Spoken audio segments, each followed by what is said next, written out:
Tak bisa kejar pesawat di Filipina, Vietnam dirugikan jelang laga terakhir.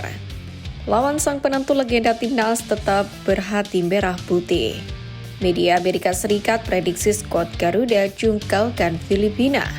Keuntungan jika timnas Indonesia naturalisasi Emil Audero Mulyadi. Simak informasi selengkapnya sebagai berikut.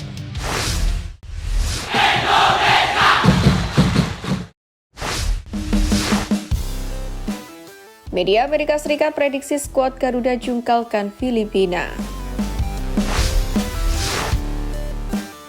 Laga penentuan Grup B Piala AFF 2024 antara timnas Indonesia kontra Filipina turut menyita perhatian media global asal Amerika Serikat ESPN. Dalam artikelnya, ESPN menilai Filipina terlihat mulai berkembang namun harus mengalami kekecewaan lantaran gagal mendapatkan kemenangan atas Vietnam.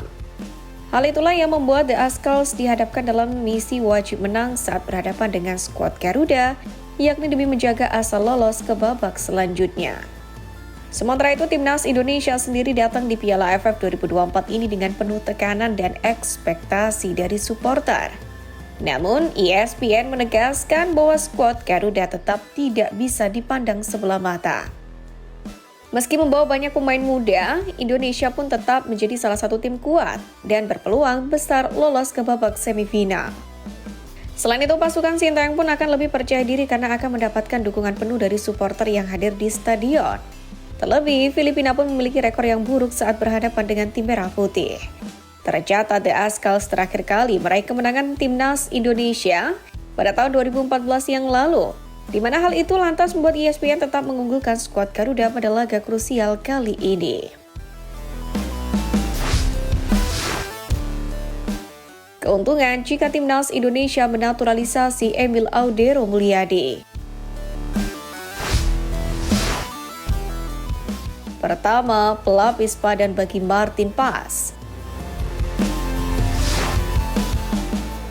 Emil Audero dengan pengalamannya di Serie A Italia dan sejumlah klub besar Eropa menjadi pesaing ideal bagi Martin Paes di timnas Indonesia. Pengalamannya yang kaya di level tertinggi membantu memperkuat lini pertahanan membuat Paes dan dirinya bakal sama-sama berusaha untuk mengeluarkan kemampuan terbaik. Terlebih performa kiper cadangan timnas seperti Nadeo Argawinata dan Hernando Ari memang masih cenderung tak stabil dan perlu banyak jam terbang. Kedua, sebagai mentor kiper muda. Pengalaman Emil Audero yang hampir 10 tahun berkarir di Eropa memang cukup menjanjikan sebagai salah satu kiper berpengalaman di skuad Indonesia jika nantinya benar-benar dinaturalisasi. Melansir dari laman transfermarkt.co.id, dirinya pernah membela klub-klub Italia seperti Inter Milan, AC Venezia, Sampdoria, dan kini FC Como 1907. Pengalamannya inilah yang disinyalir dapat membuat kiper berusia 29 tahun itu menjadi mentor bagi kiper-kiper muda di timnas Indonesia, seperti halnya Hernando Ari, Adi Satrio, Dava Fasya, Cahya Supriyadi, dan Erlangga Setio. Ketiga, memperkokoh kedalaman skuad. Hadirnya Emil Audero nantinya juga bisa memberikan kedalaman skuad yang cukup baik di sektor kiper timnas Indonesia.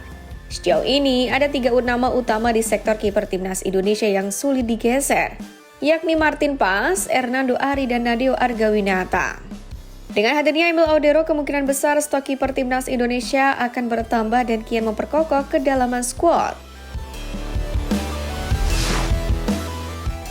Tak bisa kejar pesawat di Filipina, Vietnam dirugikan jelang laga terakhir. Kabar menarik datang dari timnas Vietnam yang ternyata tidak bisa langsung pulang usai laga melawan Filipina. Hal itu lantas membuat skuad asuhan Kim Sang-sik dirundung masalah baru, mengingat mereka juga belum memastikan diri lolos ke babak semifinal. Sebagai informasi, Vietnam sendiri tidak mendapatkan jadwal pesawat yang ideal. Dalam ketersediaan jadwal yang ada, penerbangan langsung dari Manila menuju Hanoi hanya tersedia di 2 jadwal, yaitu pukul 22.45 dan 23.10 waktu setempat. Sementara itu, Vietnam baru saja menyelesaikan pertandingan pada pukul 23.00 waktu setempat. Kondisi itu membuat Vietnam tak mungkin mengejar jadwal pesawat pada hari Rabu di slot 2 jadwal tersebut. Alhasil Vietnam pun harus berdiam di Filipina pada Kamis 19 Desember. Mereka baru bakal terbang dari Manila pada Kamis malam dan baru tiba di Hanoi pada Jumat 20 Desember alias 1 hari jelang pertandingan digelar. Pada Jumat siang, pelatih Kim Sang-sik dan perwakilan pemain pun sudah menjalani sesi konferensi pers jelang pertandingan, sekaligus menggelar sesi latihan resmi. Alhasil, Vietnam bakal dihadapkan pada jadwal yang padat serta melelahkan. Kondisi ini pun membuat skuad The Golden Star Warriors paling dirugikan di antara timnas Indonesia, Filipina, dan Myanmar, yang mana sama-sama berjuang lolos ke babak semifinal. Terlebih Vietnam sendiri masih bisa gagal lolos ke semifinal bila kalah dengan selisih 2 gol atau lebih dari Myanmar. Di laga lainnya, Indonesia menaklukkan Filipina.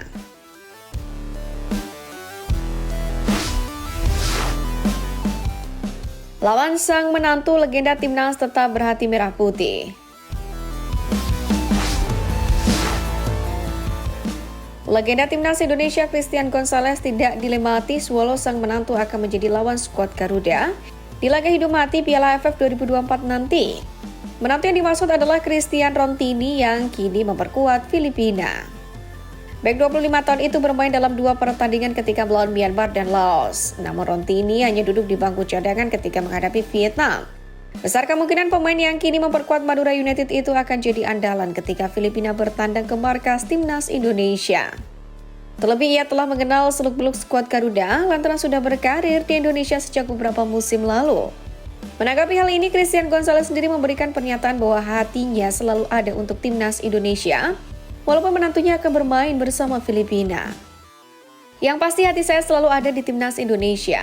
Hal seperti ini sering terjadi, tapi kita semua pemain profesional dan saya yakin Rontini akan memberikan yang terbaik untuk Filipina. Tulis Christian Gonzalez di akun Instagramnya.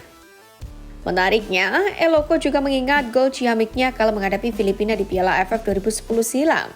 Kala itu gol Gonzalez menjadi ikonik pecinta sepak bola tanah air dan bakal menjadi motivasi para skuad muda Garuda yang akan kembali menghadapi Filipina.